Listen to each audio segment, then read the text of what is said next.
الحمد لله رب العالمين والصلاة والسلام على أشرف المرسلين وعلى آله وأصحابه أجمعين أما بعد أيها الإخوة الكرام نلتقي وإياكم في هذه الليلة المباركة وليلتنا هذه هي الليلة 23 من شهر الله المحرم لعام 41 و400 وألف للهجرة الموافقة لل21 من شهر سبتمبر لعام 19 و2000 كعادتنا في هذه الليلة المباركة ننشر المصحف بين أيدينا ونستأنف الكلام حيث توقفنا في الدرس السابق وقد افتتحنا تفسير سورة العصر بتوفيق الله عز وجل وتكلمنا بما فيه كفاية بإذن الله تعالى عن الآية الأولى ولعلنا نزيد عليها شيئا في هذه الليلة إن شاء الله تعالى. Mes très chers frères, nous réunissons comme chaque samedi soir afin d'ouvrir ensemble le Coran et de lire la parole d'Allah subhanahu wa ta'ala et d'évoquer les paroles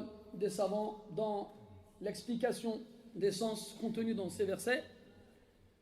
Et nous avons pu, grâce à Allah Azza wa Jalla, débuter la semaine dernière l'étude du chapitre coranique intitulé Le temps, Al-Asr. Et nous avons parlé du premier verset.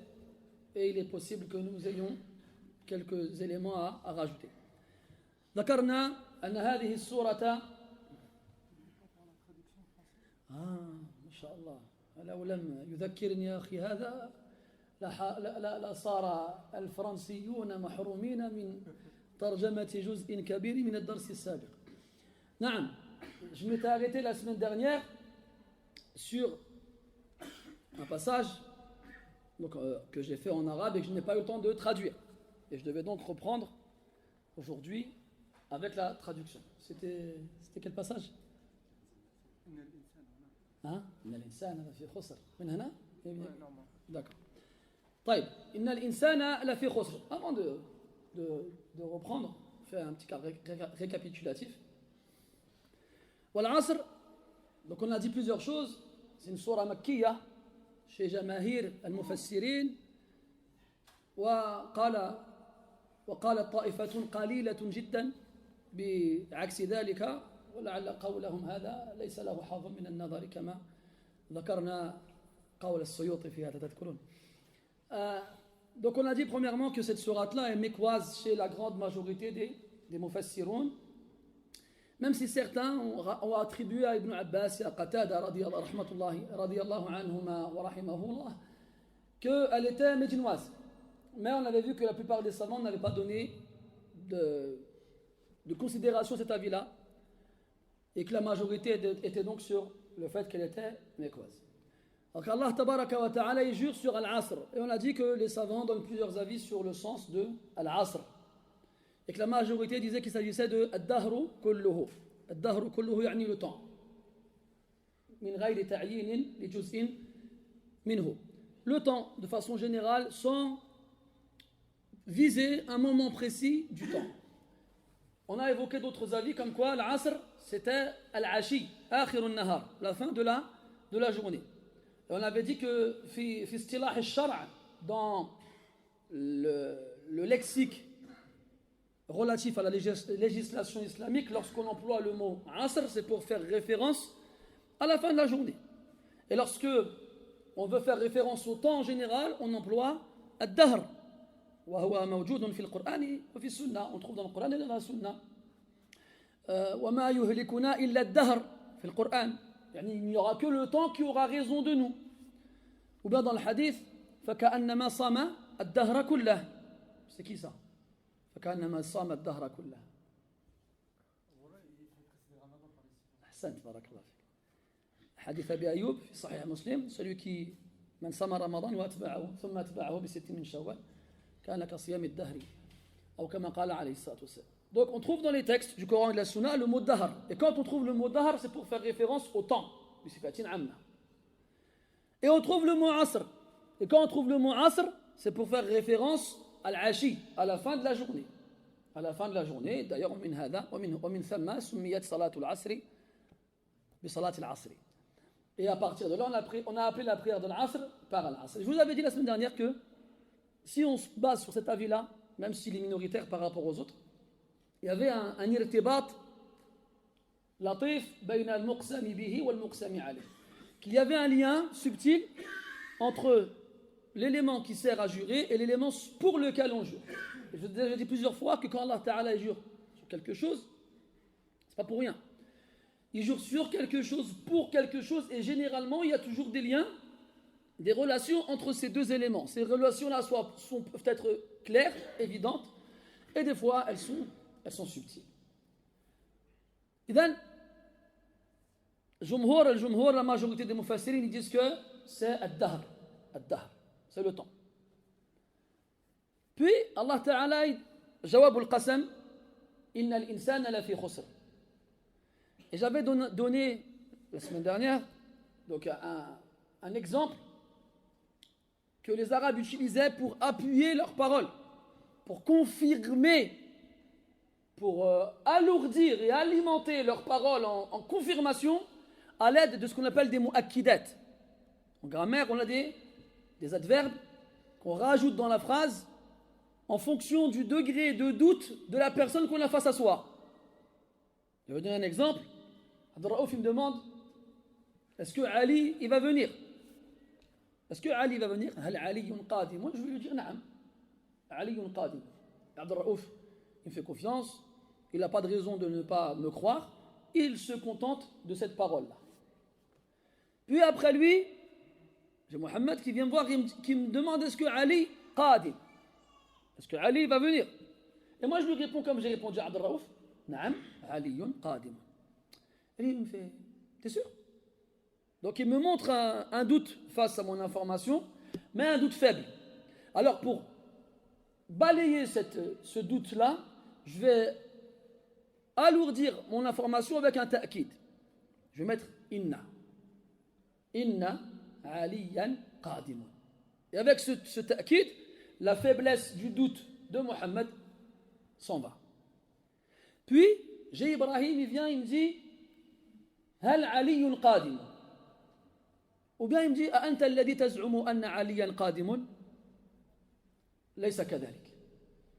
Est-ce que c'est toi qui prétends que Ali va venir? Il ne va pas venir. Donc lui, yanfi. Lui, il arrive à un stade différent. Je suis passé de celui qui doute à celui qui nie. Donc lui, il nie, mais sa négation reste faible. Je vais pouvoir la balayer avec un ta'kid en plus. Je vais lui dire Inna aliyan la qadim. Je vais rajouter le lam devant le khabar. Il y a un grand mabhath nahwi chez al-nahwiyoun sur حكم دخول لام التأكيد ولام المزحلقة كما تسمى على الخبر. مهم ceux qui veulent du tafsil, ils envoient Shudur al-Dhahab d'Ibn Hisham. Tu connais Shudur al-Dhahab d'Ibn Hisham? Non? Dommage. Et voilà, je vais lui dire donc Inna aliyan la qadim, je vais rajouter le lam avant qadim, ça y est. Là, sa négation elle va se briser en morceaux. Hein, comme quelqu'un qui souffle sur un château de cartes pour le faire tomber. Et enfin, j'ai Abdelaziz qui vient voir, il fait Laysa aliyun biqadimin qat. Lui, il vient, il nie avec une force absolue. Et là, je vais devoir sortir mon dernier joker. Le mu'akkid par excellence, le plus fort, c'est quoi? C'est le qasam. Je vais jurer. Ah, tu le prends sur ce ton-là. Wallah, inna aliyan laqadimun. Wallahi, inna aliyan laqadimun. Donc là, j'ai mis dans ma phrase tous les mu'akkid possibles. Elle est renforcée au maximum. Il ne peut que me croire. Parce que normalement, le musulman, quand il lui jure, ça suffit. Normalement. اليوم حديث ولا حرج. النبي صلى الله عليه وسلم dit dans le hadith البينة على المدعي واليمين على من أنكر. La preuve incombe à celui qui prétend, l'accusateur, واليمين على من أنكر. Et celui qui renie l'accusation qu'on lui a portée, il jure. Donc s'il jure, ça suffit. Ça suffit, à moins que celui qui a accusé, il amène une preuve. Là, à ce moment-là, ce sera différent. Ala kulli hal, donc le qasam suffit. Et c'est pour ça que le qasam, le fait de jurer, amruhu jassim, son poids, il est lourd dans la balance. Et c'est pour ça que on a des maratib mukhtalifa, on a des degrés différents fi ithmi man يقسم كاذبا. On a des maratib, des degrés différents dans le degré du péché de celui qui ment lorsqu'il jure. Le plus haut degré en termes de péché pour celui qui ment lorsqu'il jure, c'est ce qu'on appelle al-yamin al-ghamous. Al-yamin al-ghamous. C'est le serment du commerçant. C'est le serment du commerçant. Et dans l'autre hadith, quand il nous parle de 3 types de personnes à qui Allah ne parlera pas le jour de la résurrection, il ne les purifiera pas, il ne les regardera pas, il ne les parlera pas, il ne les purifiera pas, ils auront un châtiment douloureux.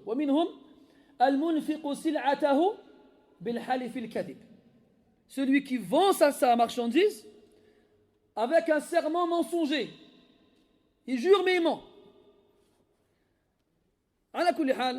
Est-ce qu'on a quelque chose de supérieur à ça? Est-ce qu'on a un degré supérieur à ça? Ahsant, fatah Allahu alayk. Jurez sur Allah Azza wa Jal. Abdullah ibn Mas'ud radiyallahu anhu disait la an ahlifa kadhiban la an ahlifa billahi kadhiban ahabbu ilayya min an ahlifa bighayrihi sadiqa. Je préfère jurer par Allah en mentant que de jurer sur autre que lui en disant la vérité. Tu aurais pu rester comme ça longtemps, Hamza, Adam. Insarif. Lakin ud. Hein? Et donc, là, la forme du verset correspond à la forme absolue de la confirmation de la formation. Wallahi. ويسي الله تعالى يجور سورة العصر إن الإنسان ماذا يراد بالإنسان؟ هذا كلام سبق ذكره في مواطن كثيرة من دروسنا. الإنسان, on en a parlé beaucoup de fois. Donc on a dit soit يراد به جنس الإنسان أي جميع بني آدم. Soit on vise à travers الإنسان le genre humain, tous les fils d'Adam. كلهم. Et le mot insan, c'est un singulier. Mais c'est ismul jins. C'est un nom qui indique la nature. Et ismul jins, il n'a pas de jam'. Il n'a pas de pluriel. C'est pour ça que, dans le verset qui suit, ma al-mustathna, c'est un jam'. Illa alladhina aman. Il n'a pas dit illa alladhi amana. Parce que insan, c'est un nom qui indique la nature. Donc c'est tous les êtres humains. هذا هو القول الأول. القول الثاني أن المقصود بالإنسان هو الكافر الذي أعرض عن ذكر ربه وأبى أن يستسلم له وأن ينقاد وأن يطيعه إلى غير ذلك. Celui qui n'a pas cru. Le mécréant, l'infidèle, appelle-le comme tu veux. Une appellation politiquement correcte. Parce qu'aujourd'hui, on a de moins en moins des appellations politiquement correctes. Ala kulli hal. Pourquoi le kafir? Donc on a vu de nombreuses fois, dans des passages précédents, que c'est l'insan, il vise al-kafir, surtout dans les versets qui ont été révélés à la Mecque. Et appuie cela justement al-mustathna aussi, qui vient après, ila alladhina amanu. Donc si l'exception à la généralité, ce sont ceux qui ont cru, et que ceux qui ont cru sont des insan, il ne reste plus que le kafir. Il ne reste plus que celui qui a mécru. Donc, inna al-insana la fi khusr. Al-insan, donc ici, soit on vise le genre humain, tous les êtres humains, soit on vise le mécréant, celui qui n'a pas voulu croire, celui qui ne croit pas, celui qui refuse de se soumettre, celui qui refuse d'obéir, et ainsi de suite. La fi khusr. La fi khusr. Et là, je ne sais pas si vous vous souvenez, dans la fin de Surat al-Buruj, yarhamukallah, Allah Ta'ala dit Balil ladhina kafaru fi takdhib. Et dans l'inshiqaq, Allah Ta'ala dit Balil ladhina kafaru yukadhibun. Et on avait évoqué la différence entre les deux versets. Fi takdhib et yukadhibun. Fi tufidu al-dharfiyya. Tufidu al-dharfiyya, la circonstance. Donc dans le Buruj, Allah dit Balil ladina kafaru fi takdhib. Cependant, ceux qui ont mécru sont dans le déni. Ils baignent dedans. Ils sont dedans. C'est leur circonstance. Alors que dans Al-Inshiqaq, Balil ladina kafaru yukadhibun. C'est un fi'l. C'est un verbe. Mudari'. Donc ça veut dire l'accomplissement de l'action au moment où le verbe a été conjugué. Donc c'est limité dans le temps. يكذبون تارة يكذبون تارة ينكرون تارة يعرضون تارة يؤمنون إلى آخره. Donc il y a des أحوال مختلفة. Donc في بل الذين كفروا يكذبون, ça indique التكذيب dans un moment précis, au moment de l'accomplissement de l'action. Dans في تكذيب, c'est complet, tout le temps, absolu, continu, tout le temps. Ils font que ça. Ils baignent dedans, ils sont à l'intérieur. Ici, إن الإنسان لفي خسر. Il n'a pas dit la khasir, la fi khusr. Dans le même système, dans le même sens. Il est dans le khusr. On a dit que le khusr, بمعنى النقصان وضد الربح. الأصل في معنى الخسر أنه ضد الربح. الخسر à la base, c'est le déficit. C'est la faillite. C'est l'inverse du gain. Et quand on parle de gain, ici, on parle de gain pécunier, de gain d'ordre commercial. Il n'a pas dit la khasir. Alors que dans beaucoup de versets, Allah Ta'ala, il décrit al-kafirin wal-zalimin annahum khasirun. Khasirun. Là, il a dit la fi khusr. Ça veut dire qu'ils baignent dedans. Ils baignent dedans, ils sont toujours dans le khusr, toujours. Tout ce qu'ils font, la yarbahuna fihi shay'a. لا يستفيدون من فعلهم طيلة أعمارهم شيئا. C'est que quoi qu'ils fassent, durant toute leur vie, ils ne gagnent rien.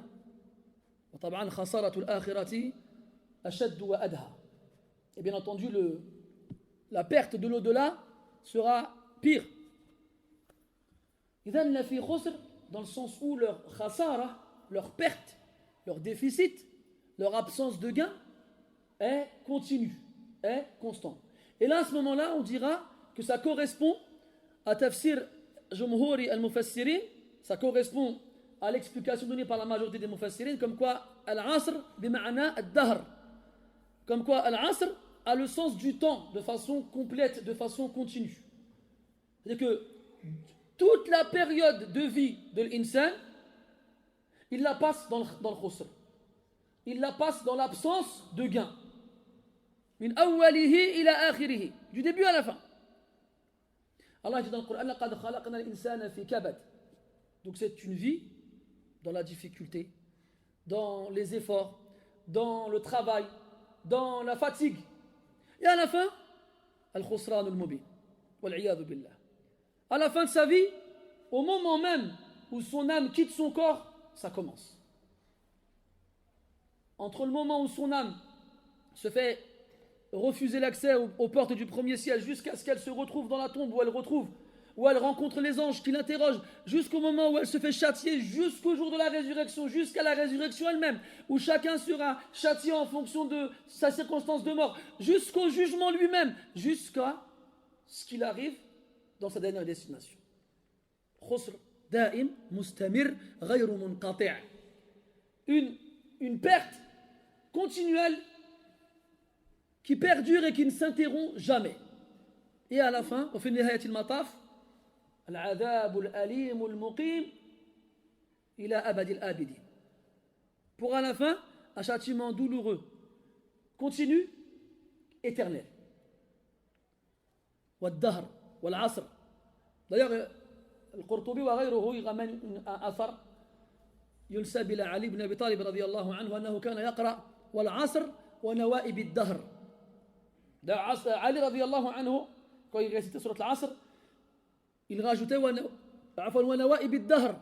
النوائب جمع نائبة وهي الكوارث والطماد وما شابه ذلك, يعني toutes les catastrophes qui arrivent dans le temps, toutes les catastrophes qui arrivent dans le temps. Al-Shahid, c'est que Allah Ta'ala jure par le temps que les mécréants sont constamment dans la perte. Allah dit dans le Coran فما ربحت تجارتهم فما ربحت تجارتهم وما كانوا مهتدين. Leur commerce n'a engendré aucun gain. فما ربحت تجارتهم. Et ça c'est une réalité. ما منا من أحد إلا وهو يتاجر مع ربه عز وجل. سلعته التي يتاجر بها نفسه. Il n'y a pas un parmi nous sans qu'il ne commerce avec son Seigneur subhanahu wa ta'ala. Et sans que son Seigneur ne commerce avec lui. Et la marchandise que l'on vend, c'est nos personnes. Et la monnaie d'échange qu'Allah donne, c'est le paradis. Allah dit dans le Coran Ya ayyuha alladhina amanu hal adullukum ala tijaratin tunjikum min adhabin alim. Ô vous qui avez cru, vous indiquerai-je un commerce qui vous sauvera le châtiment douloureux? Ou quand il parle des croyants, des pieux et des vertueux, il dit Inna alladhina yatluna kitab Allah wa aqamu as-salata wa anfaqu mimma razaqnahum sirran wa alaniyatan yarjuna tijaratan lan tabur. Ceux qui lisent le livre d'Allah et qui accomplissent la prière et qui dépensent de ce qu'on leur a donné publiquement et secrètement, ils espèrent un commerce qui ne donnera aucune perte, qui ne fera jamais faillite. Qui ne fera jamais faillite. Et il dit aussi subhanahu wa ta'ala وَمِنَ النَّاسِ مَنْ يَشْرِي نَفْسَهُ بِابْتِغَاءِ مَرْضَاتِ اللَّهِ. Et parmi les gens, il y en a qui vendent leur propre personne en recherche, à la recherche de la face d'Allah Azza wa Jal. Et ce verset a été révélé après l'histoire de Suhayb al-Rumi, Abu Yahya radiyallahu anhu, qui s'est retrouvé à la Mecque alors qu'il était un jeune enfant. Il était un esclave qui a été vendu, puis après il a racheté sa liberté et il est devenu commerçant à la Mecque. Et il a fait un commerce florissant jusqu'à devenir un riche commerçant. Et il est entré dans l'islam. Mais comme il n'était pas un arabe, c'était un Roumi, un byzantin, il n'avait personne à la Mecque pour le protéger. Et quand les gens ont su qu'il était musulman, ils ont commencé à le persécuter. Et quand le prophète il a quitté Mecca pour se rendre à Médine, et qu'il a invité les musulmans à le rejoindre, eh bien Suhaib, il voulait le rejoindre, mais ils ne l'ont pas laissé. Ils l'ont emprisonné et enfermé. Alors ils leur a dit, si je vous dis où j'ai caché mon argent, est-ce que vous me laisserez partir? Ils ont dit, pas de problème. L'argent que tu as gagné ici, tu l'as gagné parce que tu étais avec nous. Sinon, on t'a montré les ficelles du métier. Sinon on t'a appris à commercer. Sinon, on t'a appris à vendre et à acheter. Cet argent, il nous revient, il n'est pas à toi. Laisse-le, on te laisse partir. Il leur a dit, classe. Vous irez à tel endroit et vous trouverez mon argent. Ils ont trouvé son argent et ils l'ont laissé partir. Et quand il est arrivé à Médine, le prophète il a dit quoi? Rabih al-bay' Aba Yahya, Rabih al-bay'. Il a fait une bonne affaire, si on devait traduire en français d'aujourd'hui. Aba Yahya, t'as fait une bonne affaire, la meilleure des affaires possibles. ومن الناس من يشري نفسه ابتغاء مرضات الله. Et Allah dit dans l'autre verset Inna Allah ashtara min al-mu'minina anfusahum wa amwalahum bi anna lahum al-jannah. Allah il achète des croyants, leurs personnes et leurs biens en échange du paradis. Donc il y en a qui vendent leurs personnes pour qu'Allah soit satisfait d'eux et pour avoir le privilège de contempler sa face soir et matin au paradis. D'autres qui achètent le haram pour égarer les gens. ومن الناس من يشتري لهو الحديث ليضل عن سبيل الله بغير علم ويتخذها هزوا. Et parmi les gens, on avait dit la semaine dernière que ishtara et shara, c'est deux verbes qui ont le même sens et qui peuvent aussi avoir leur opposé. À la base, ishtara, ça veut dire acheter. Tu as remarqué la ressemblance, la consonance entre le mot français et le mot arabe? Ishtara, acheter. C'est comme intadara, attendre. Tu as remarqué? Imagine, tu mets une consonance au son en. Attendre. Intadara. Ils sont dire, ouais, il est bizarre, il voit des preuves où il n'y en a pas. Ishtara, acheter, quand même. Ouais. Et ومن الناس من يشتري لهو الحديث. Il y en a qui achètent les paroles futiles, si on traduisait littéralement. قال ابن مسعود والله الذي لا إله إلا هو إنه الغنى. La juré. Ibn Mas'ud radiyallahu anhu l'a juré que c'était la musique. Lahwa al-hadith. Il y en a qui achètent la musique, les instruments de musique. Pourquoi?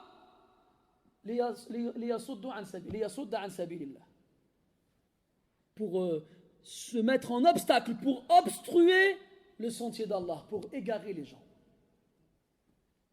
Donc voilà comment les gens y font. C'est comme Allah dit dans Sourate Al-Anfal toujours. Innal ladhina kafaru yunfiquna amwalahum liyasuddu an sabilillah. Ceux qui ont mécru dépensent leur argent pour mettre des obstacles dans le sentier d'Allah. Ils achètent, ils vendent. Et le croyant, il achète et il vend. Et tous ces versets-là, ils parlent de la même chose. Tijar. At-tijar. Et quand ils parlent de la tijara des koufars, ils disent فَمَا رَبِحَتْ تِجَارَتُهُمْ.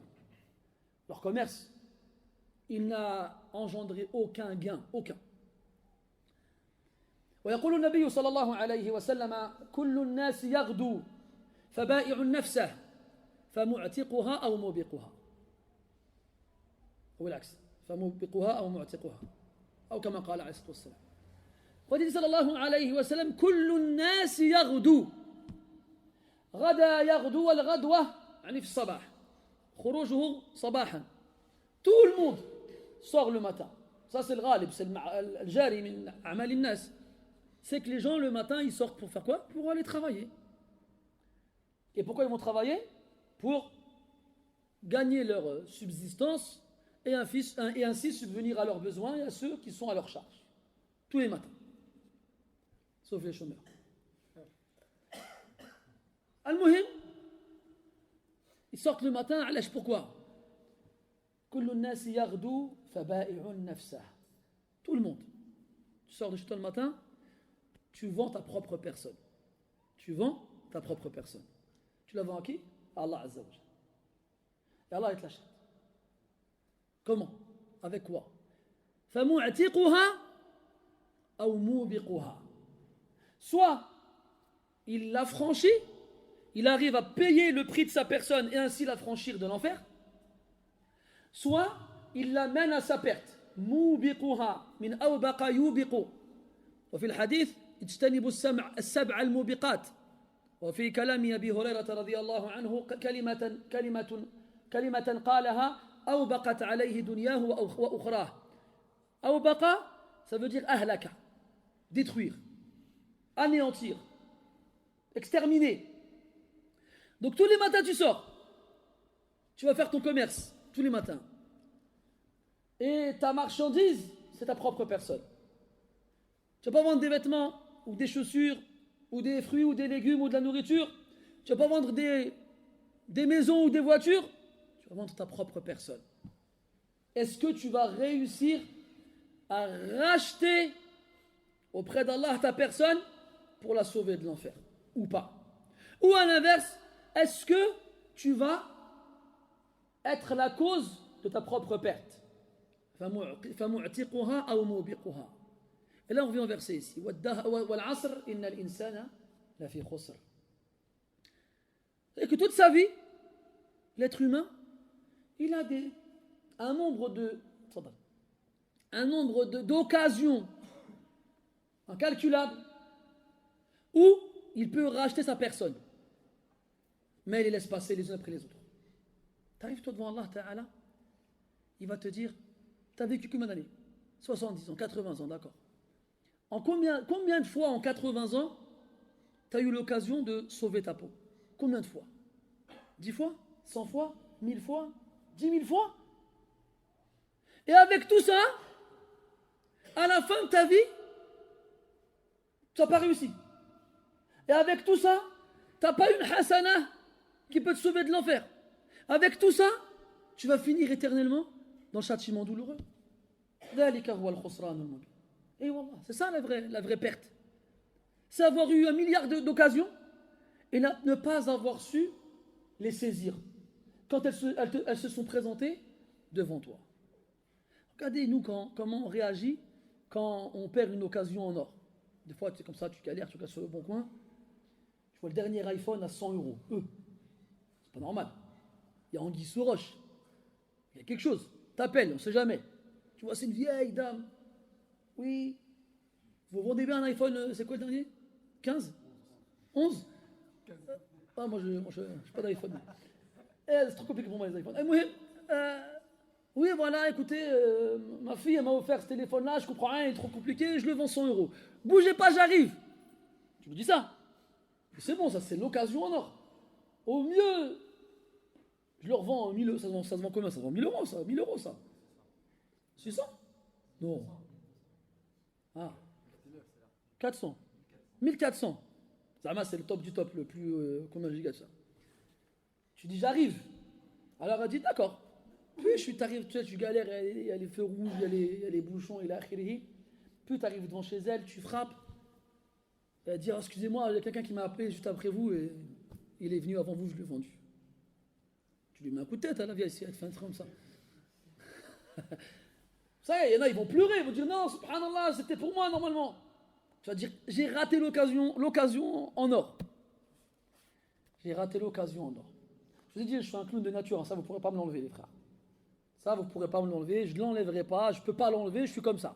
Mets-toi devant un pommier, demande-lui de te faire des poires. Ben c'est pareil. Alors celui qui aime bien mes blagues, marhaba bih. Celui qui les aime pas, la porte elle est ouverte. Al-Muhim. Shahid, c'est regarde la réaction que tu vas avoir lorsque tu vas dire j'ai raté l'occasion. J'ai raté l'occasion. Alors qu'est-ce qu'on va avoir comme réaction? Billah, si quelqu'un il arrive devant Allah Ta'ala et après une vie aussi longue, il n'a pas trouvé une occasion de se faire pardonner, une occasion de racheter sa propre peau, de la sauver de l'enfer, pas une seule. Comment il va se sentir? Qu'est-ce qu'il va éprouver? Qu'est-ce qu'il va ressentir? Ça y est, il va regretter, mais ça ne servira plus à rien. وقال الذين كفروا لو كنا نسمع أو نعقل لكنا في ما كنا في أصحاب السعير. Si seulement on avait entendu ou raisonné, nous n'aurions pas fait partie des gens de la fournaise.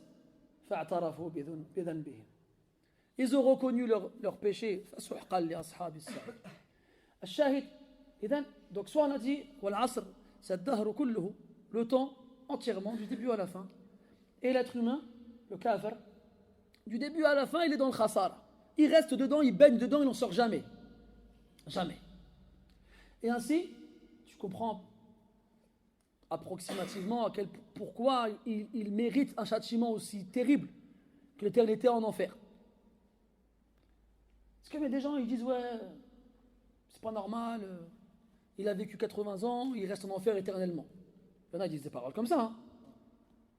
Bon, des non-musulmans, ils disent des paroles comme ça, ils remettent tout en question, on le conçoit. Mais quand un musulman a une parole comme ça, oh, ça fait peur. À la limite, ton islam, il est en danger là quand tu as des paroles de ce genre-là. Qu'est-ce que tu sous-entends? Quoi, qu'Allah il est injuste? Là. Voilà quel, mes frères. Il faut réfléchir à ces choses-là aussi.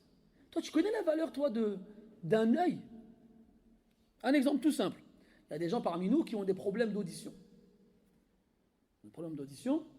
Ils achètent des appareils, des sonotones qui leur permettent d'entendre mieux. Comment ça coûte un sonotone? Tu t'es déjà posé la question? Ça coûte entre 300 et 1000 euros. Tout dépend le modèle. En plus de ça, c'est comme des médicaments. Ça a c'est une date de péremption. Ça veut dire qu'au bout d'un moment, tu dois changer. Ala kulli hal, c'est comme les lunettes. Tu as des problèmes de vue. C'est bon, tu sais toujours pas. Tu sais, c'est bon? Tu as des problèmes de vue. Tu vois mal. Tu vas chez l'ophtalmo. Alors il t'ausculte, il détermine le problème de vision. Puis il t'envoie chez l'opticien. Et tu fais des lunettes. Tu payes les lunettes. En plus, nous, on a des beaux gosses. On a des belles lunettes avec des belles montures et tout ça. Il faut que ça corresponde à la forme du visage. Il faut que. Tous les frères lunettes, ils évitent mon regard là. Et voilà. Non, mais vous avez le droit d'être des beaux gosses, machallah. Il n'y a pas de problème. Shahid, c'est que on connaît le prix de ces médicaments. Je ne parle même pas des interventions chirurgicales dans les yeux. Ça a un prix entre nous. Toi, quand tu te coupes, tu te blesses, tu te casses un os, Allah Ta'ala, il a fait que dans ton organisme, les choses elles se renouvellent d'elles-mêmes. Ta peau, elle repousse. La cicatrice, elle disparaît. Ton os, il se reforme. Tes cheveux, oh pas toi, tes cheveux qui repoussent continuellement jusqu'à un moment où ils te disent bon barak alia. Hada firaqu bayni wa baynik. Ils poussent. Quand tu as un enfant, tu as des dents de lait, elles tombent, elles sont remplacées par des dents définitives. Le sang qui se renouvelle aussi. Toi, tu crois que c'est toujours le même sang que tu as à l'intérieur? Non, il se renouvelle. Ta respiration. Ton cœur qui diffuse le sang dans le corps. J'en passais d'autres. Toutes ces choses-là, combien ça coûte?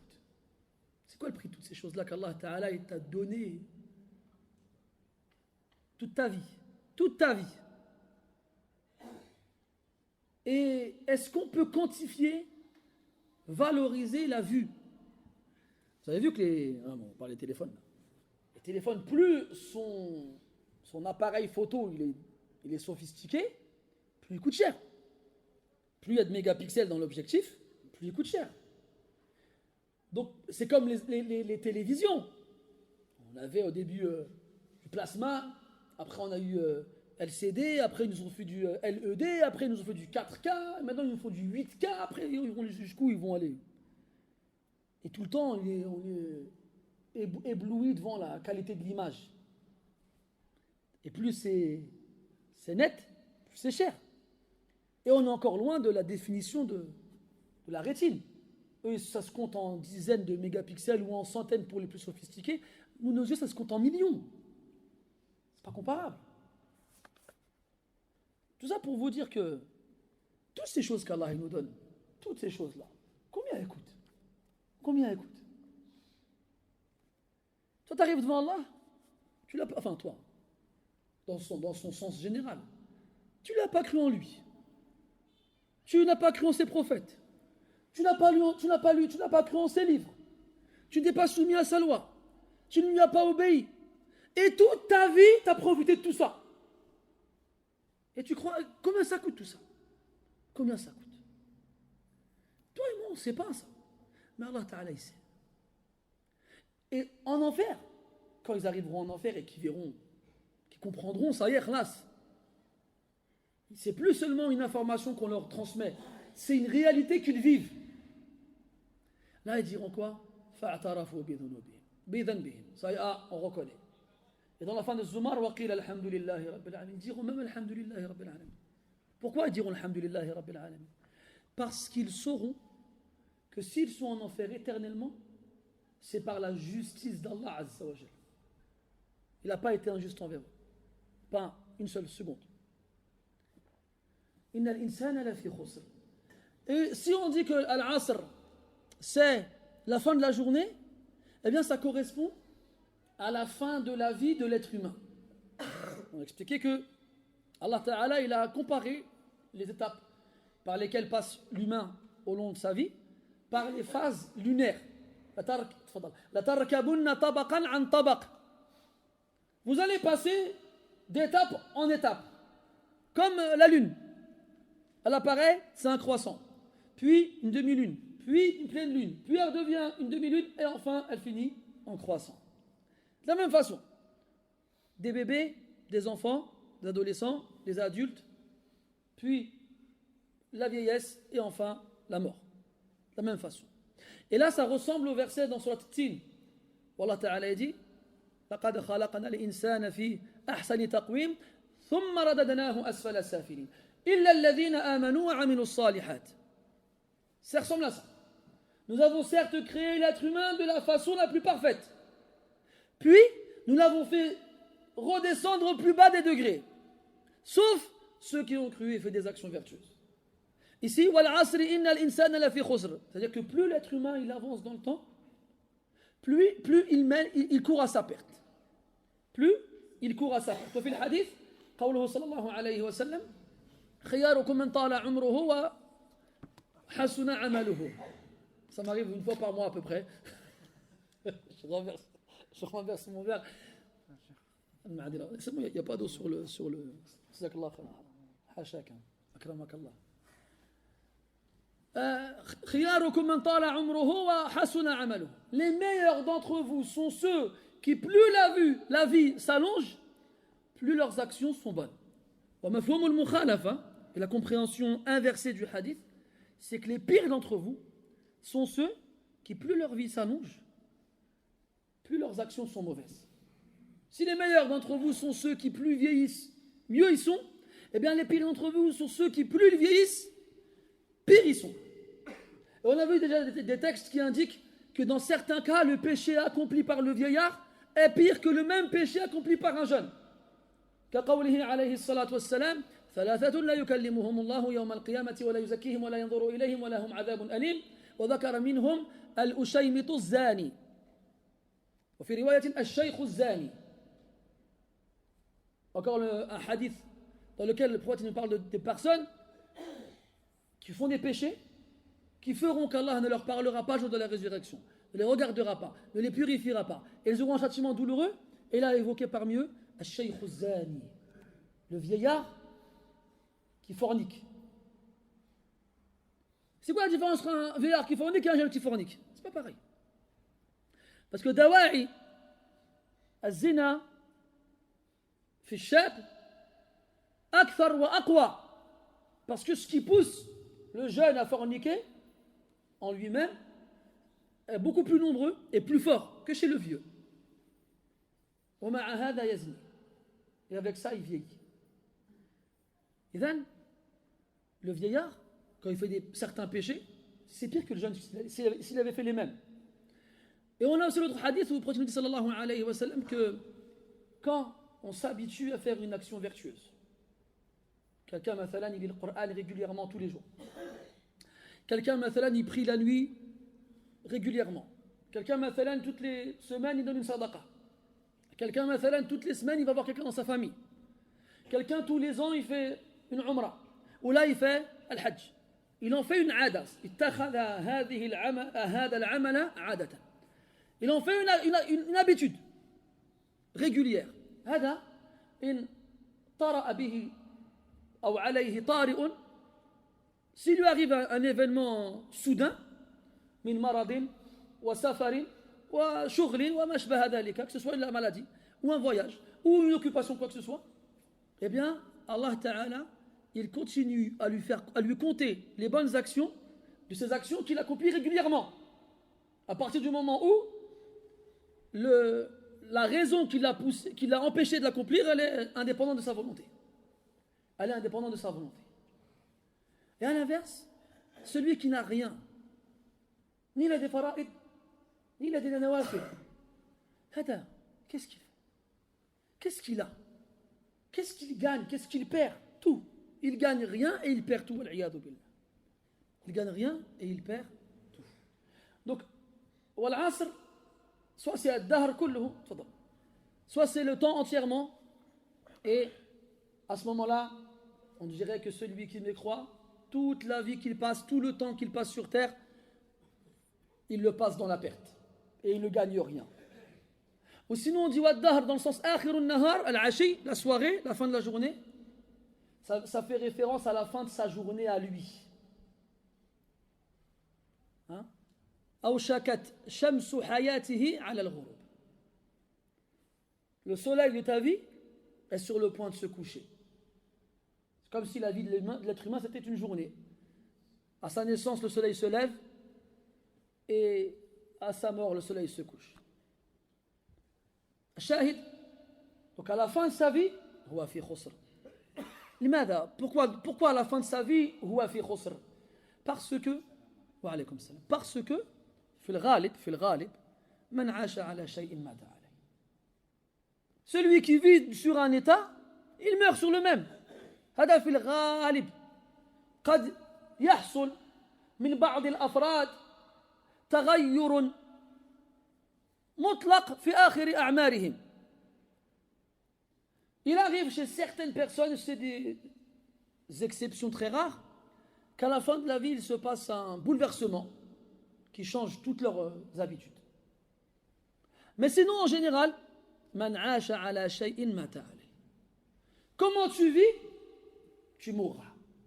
C'est pour ça qu'Allah nous dit dans le Coran wala tamutunna illa wa antum muslimun.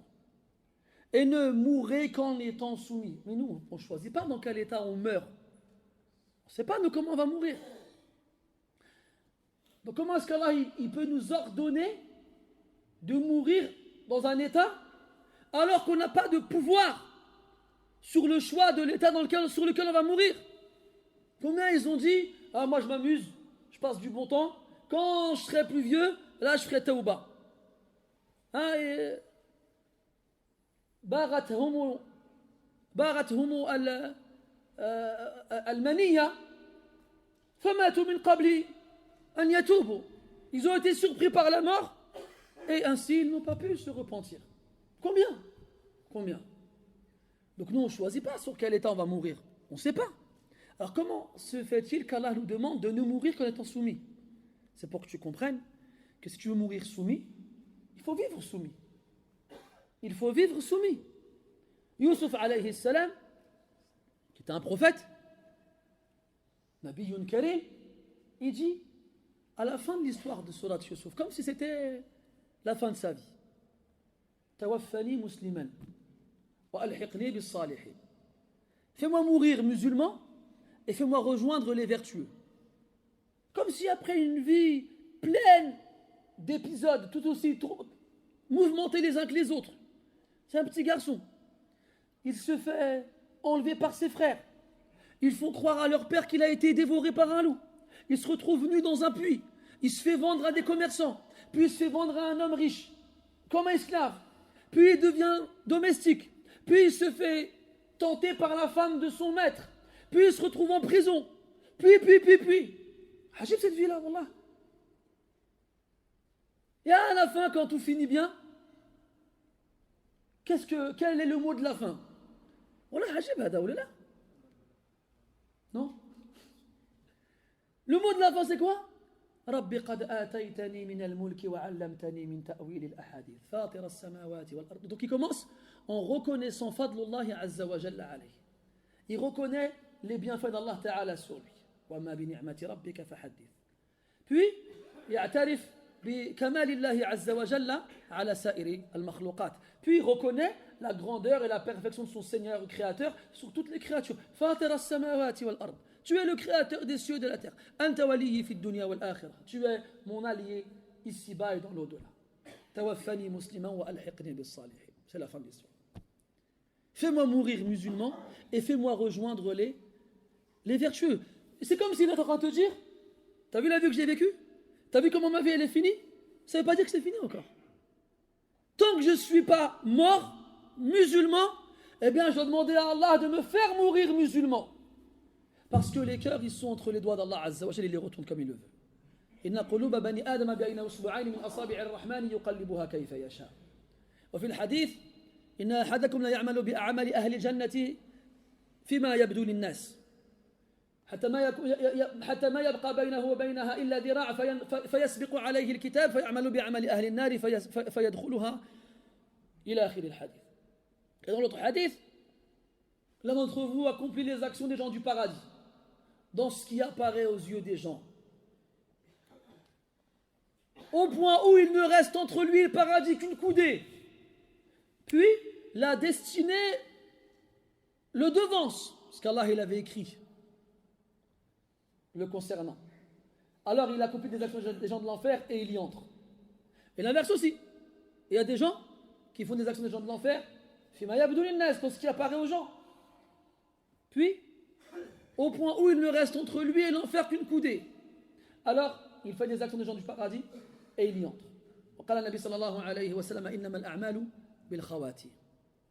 Les vrais actes qu'on accomplit, les seuls qui comptent le plus, c'est vraiment, ce sont ceux avec lesquels on clôture nos vies. Comment on va mourir? Sur quoi on va mourir? Sur quoi? Et ça, هذا يتعين أكثر إذا من الله عز وجل على الإنسان بطول العمر.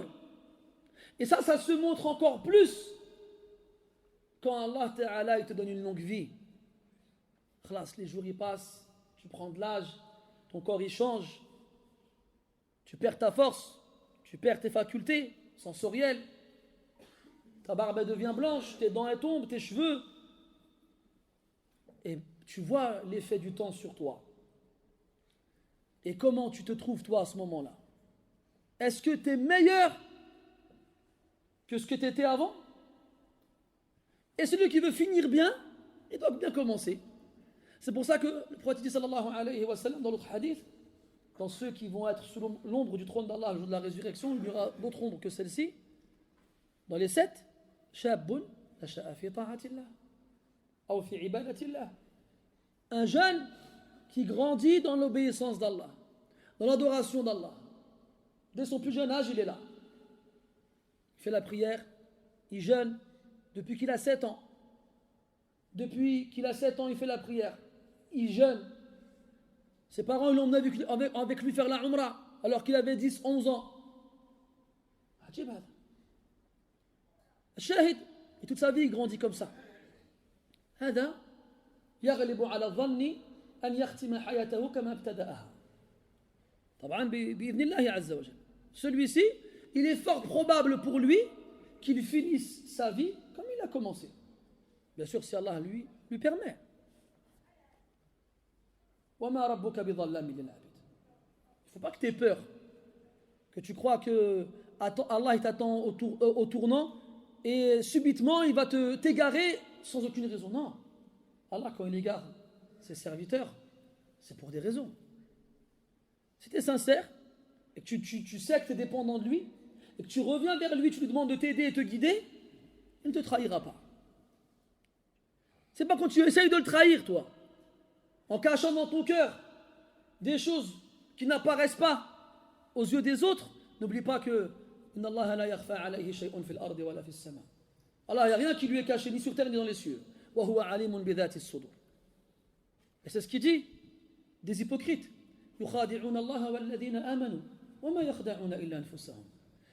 Ils trahissent Allah et ceux qui ont cru, mais ne font que se trahir eux-mêmes. Et dans l'autre verset, les hypocrites trahissent Allah, mais c'est lui qui les trahit. Dans le bon sens du terme, bien entendu.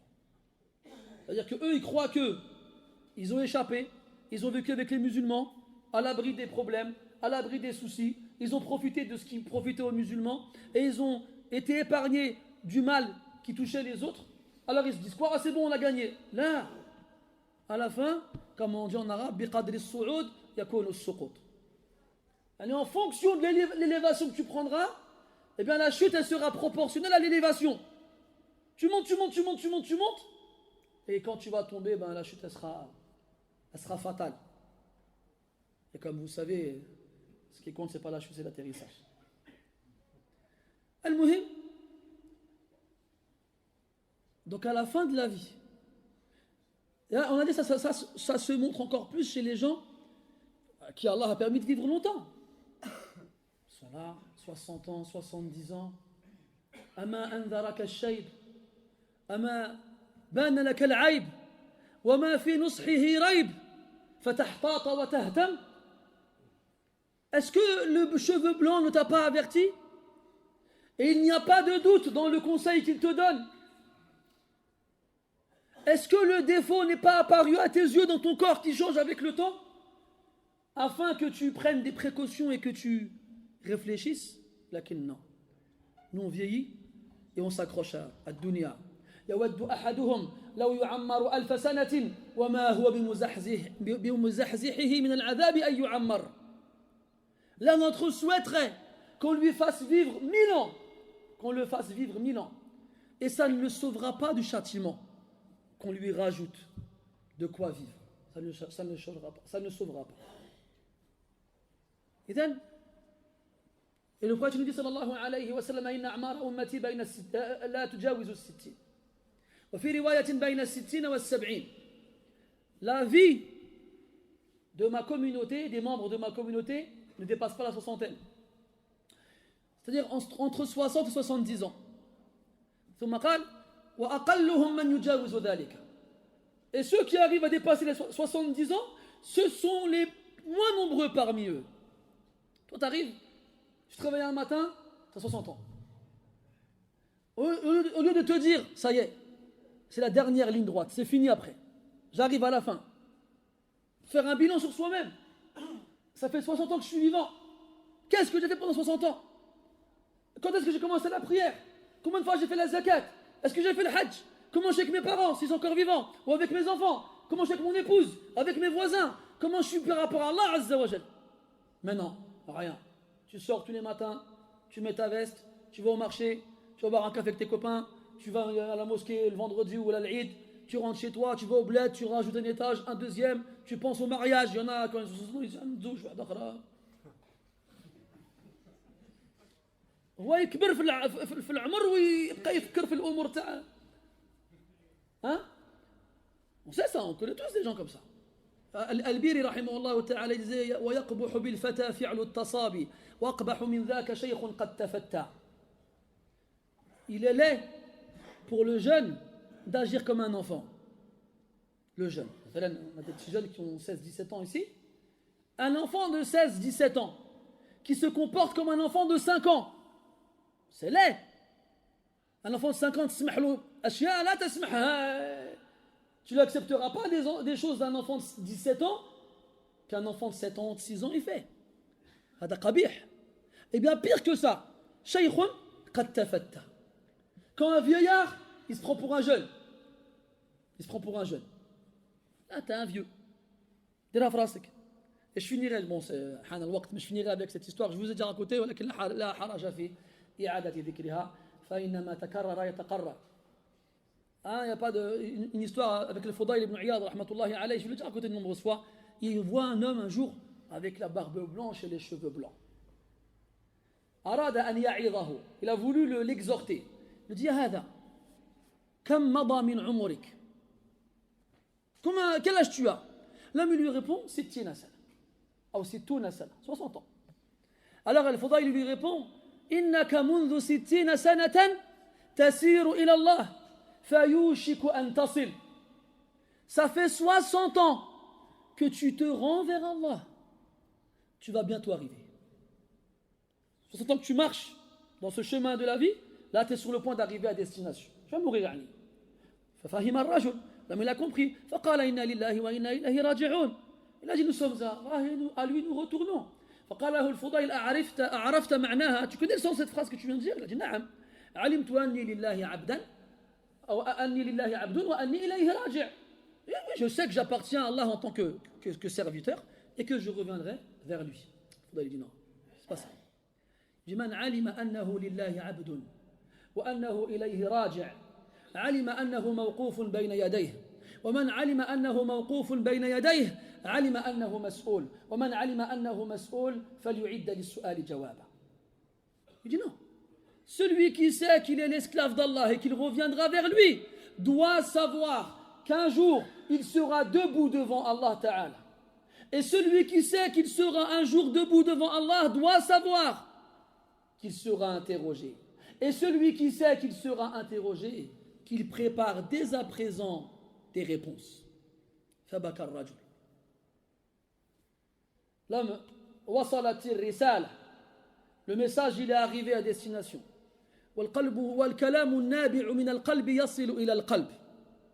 Et la parole qui vient du cœur, elle arrive dans le cœur.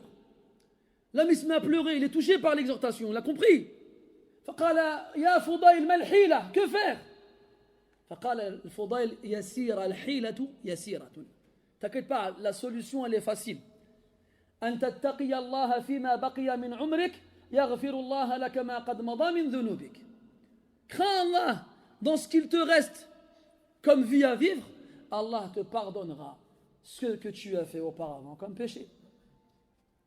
وللحديث بقية غدا بإذن الله تعالى. نسأل الله عز وجل أن ينفعنا بالقرآن وأن يجعله حجة لنا لا علينا. سبحانك اللهم وبحمدك أشهد أن لا إله إلا أنت نستغفرك ونتوب إليك. صلى الله على نبينا محمد وعلى آله وأصحابه أجمعين والحمد لله رب العالمين وبارك الله فيكم. On a un frère, je te finis là-dessus, un frère dont la femme est tombée dans le coma subitement alors qu'elle était enceinte. Un frère qui côtoie cette mosquée et qui est connu. Et donc on demande à Allah Azza wa Jalla qu'il apporte la guérison rapide à son épouse. نسأل الله تبارك وتعالى بأسمائه الحسنى وصفاته العلى أن ينزل على هذه المرأة شفاءه العاجل وأن يطهرها من هذا الداء العضال. ونسأله عز وجل أن يشفي جميع مرضى المسلمين والحمد لله رب العالمين.